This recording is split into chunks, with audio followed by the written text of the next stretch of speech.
নরসিংদীতে 11 দফা দাবিতে কর্মবিরতি পালন করেছেন জেলা কর্মরত হাজারো পুলিশ সদস্য। কর্মবিরতির বিষয়টি নিশ্চিত করেছেন জেলা অতিরিক্ত পুলিশ সুপার প্রশাসন ফজলে খুদা।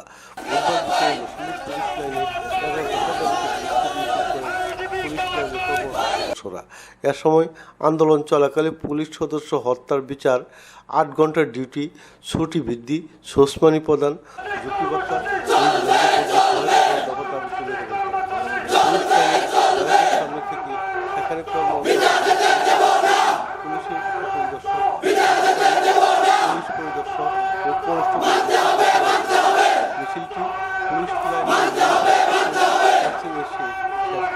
পরে সেখানে পুলিশের ঊর্ধ্বতন কর্মকর্তাদের বিরুদ্ধে বিভিন্ন স্লোগান দিতে থাকেন তারা।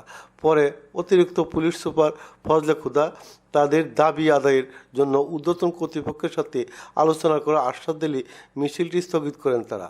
এ সময় অতিরিক্ত police super DSP Shamsul Arefin সহ পুলিশের ঊর্ধ্বতন কর্মকর্তারা উপস্থিত ছিলেন। একত্রিত হয়েছি, আমাদের 11 দফা দাবি মানতে হবে। 11 দফা দাবি মনোযোগ দিয়ে শুনুন। বৈষম্য বিরোধী ছাত্র আন্দোলনে যে সকল পুলিশ সদস্য নির্মমভাবে হত্যা করা হয়েছে তাদের বিচার না হওয়া পর্যন্ত আমাদের এই কর্মদাবি চলবে। 2 নাম্বার, বাংলাদেশ পুলিশ কোন সরকার বা রাজনৈতিক দলের অধীনে কাজ করবে না। বাংলাদেশ পুলিশ নিরপেক্ষ ভূমিকা পালন করে বাংলাদেশের সম্মানিত জনগণের সেবা, তথ্য ও রাষ্ট্রের নিরাপত্তার জন্য নিয়োজিত থাকবে। 3 নাম্বার, সারাদিনে 8 ঘন্টার বেশি ডিউটি করানো যাবে না। 4 নাম্বার, অধস্তন কর্মচারীরা ঊর্ধ্বতন কর্মকর্তাদের কোনো বৈধ, অবৈধ বা মৌখিক আদেশ পালন করবে না। 5 নাম্বার, অধস্তন কর্মচারীদের পদোন্নতি ঊর্ধ্বতন কর্মকর্তাদের পদোন্নতির মতো অবিলম্ব করতে হবে। 6 নাম্বার, বাৎসরিক নৈমিত্তিক ছুটি 20 দিনের পরিবর্তে 60 দিন করতে হবে। 7 নাম্বার, ঊর্ধ্বতন কর্মকর্তাদের মতো অধস্তন কর্মচারীদের সোর্স মানি দিতে হবে। 8 নাম্বার, বাংলাদেশ পুলিশের প্রতিটি ইউনিটে 10 তারিখের মধ্যে টিএ বিল ও ডিএ পরিশোধ করতে হবে। 9 নাম্বার, নতুন বেতন স্কেল প্রণয়ন করতে হবে। 10 নাম্বার, ঝুঁকি ভাতা বাড়াতে হবে। 11 নাম্বার, পুলিশ হেডকোয়ার্টার থেকে শুরু করে বাংলাদেশ পুলিশের প্রত্যেকটি পুলিশ লাইন, থানা, ফাঁড়ি, গার্ড ক্যাম্পে নিরাপত্তা বেষ্টনী জোরদার ও নিরাপদ কর্মস্থল নিশ্চিত করতে হবে। আর সর্বশেষ দাবি, আমার ভাইদের যেভাবে নির্মমভাবে হত্যা করছে তার বিচার সুনিশ্চিত করতে হবে।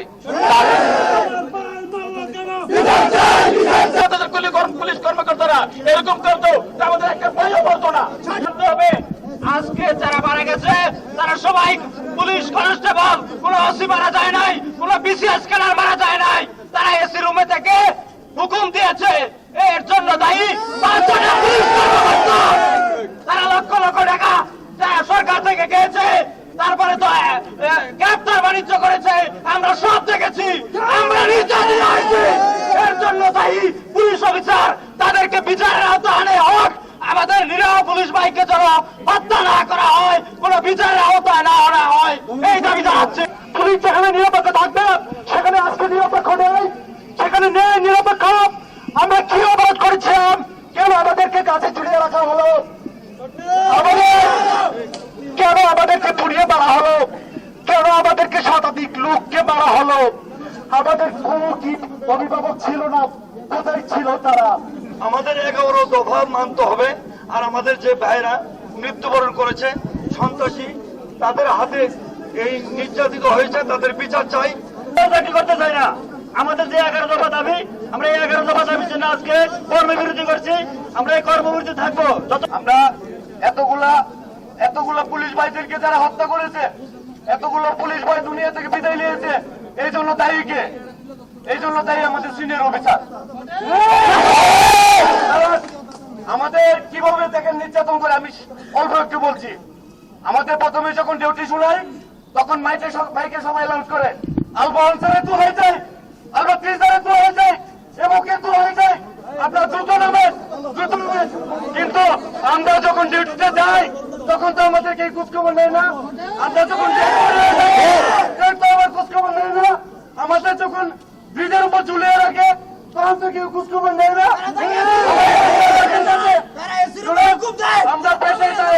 আমরা পেটের কনস্টেবলে ভর্তি হয়েছি, অনেকে সংসারে আছে, 12 জন 14 জন সদস্য এই পেটে দিয়ে চাকরি করতে আসি। আমরা দিন রাত পরিশ্রম করি, কষ্ট করি, ডিউটি করি, আমাদের উপর অত্যাচার চালাই। আমাদের বলে কি মাসে একটা কল্যাণ সভা আছে, আমরা যদি কিছু বলতে যাই এর আগে কিছু হোয়াইট কালার অফিসার আছে, তারা এসে বলে কি এই আপনারা এটা বলতে পারবেন না, ওইটা বলতে পারবেন না, বলে কি এটা বললেন এটা বললেন, এটা বললেন না এটা বললেন, এটা আমাদের উপর নির্যাতন। আমি আরেকটা কথা বলতে চাই, হয়তো আজকের এই দফা দাবি নিয়ে আমরা যারা আসছি, আমরা যারা কথা বলছি, অনেকের ভিডিও করছে, এটা কেউ নেগেটিভে নেবে, কেউ পজিটিভে নেবে।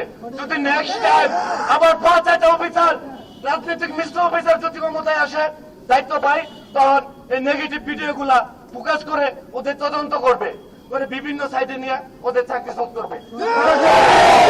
আপনাদেরকে আমি বলছি, যদি একটা কনস্টেবলের কোনো ক্ষতি করে আমরা সবাই আত্মহত্যা করবো, কনস্টেবলের কিছু হয় আমরা সবাই আত্মহত্যা করবো না, আমরা নিজেরাই দুনিয়া থেকে বিদায় নেব। এই বলে নিজের বাড়ি দেখা দিতে ওরা। আমার বাড়ি ব্রাহ্মণবাড়িয়া কোষবায়, আমার নাম সাজ্জাদ। আমার মার বঞ্চার মধ্যে কিচ্ছু লাগে নেই, বঞ্চার লেগেছে গা। আমি এর বিচার চাই। কি অপরাধ করেছি, ছোট চাকরি করি, কনস্টেবল রেখে আমার বাড়ি ঘর কেন লুট করলো? আমি এর বিচার চাই আপনাদের কাছে। সারা বাংলাদেশে আমাদের পুলিশের উপর দিয়ে একটা ঝড় বয়ে গেছে। আমাদের নিরীহ ভাইরা, নিরীহ বোনদের উপর অত্যাচার হয়েছে। আমরা রাষ্ট্রীয় বাহিনী, রাষ্ট্রের স্বার্থে আমরা কাজ করি। আমরা কখনোই রাষ্ট্রের বিরুদ্ধাচারণ করি নাই, রাষ্ট্রের বিরুদ্ধে যাই নাই। সেই স্বাধীনতার জন্মলগ্ন থেকে আজ পর্যন্ত, আজ অবধি আমরা রাষ্ট্রীয় দায়িত্ব পালন করে যাচ্ছি, অকাতরে প্রাণ দিচ্ছি। আমি চাই যে সকল দুষ্কৃতিকারীরা টার্গেট করে করে শুধুমাত্র আমাদের এই পুলিশ ভাইদের উপর অত্যাচার করেছে, আমরা যেহেতু আইন শৃঙ্খলা রক্ষাকারী বাহিনী, আমরা যেহেতু তদন্তকারী সংস্থা, এর বিচার অবশ্যই আমাদের ঊর্ধ্বতন কর্তৃপক্ষ অবশ্যই করবেন। আমাদের নতুন নেতৃত্ব এসেছে,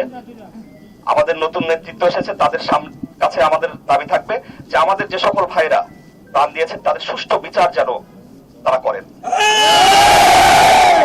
প্রত্যেকটি রাজনৈতিক দলও একই মতামত প্রকাশ করছে যে অলরেডি বাংলাদেশ পুলিশের যে গুরুত্ব, বাংলাদেশ পুলিশের যে রাষ্ট্রের জন্য যে অবদান, রাষ্ট্রের জন্য যে গুরুত্ব, সেটা অনুধাবন করতে পেরে প্রত্যেকটি রাজনৈতিক দলও কিন্তু একমত হয়েছে যে পুলিশকে যত দ্রুত সম্ভব তাদের কাজে ফিরিয়ে আনার পরিবেশ তৈরি করতে হবে, তাদেরকে কাজে ফিরিয়ে আনার পরিবেশ তৈরি করতে হবে। তা না হলে সারা দেশে একটা অরাজক পরিস্থিতি তৈরি হয়েছে।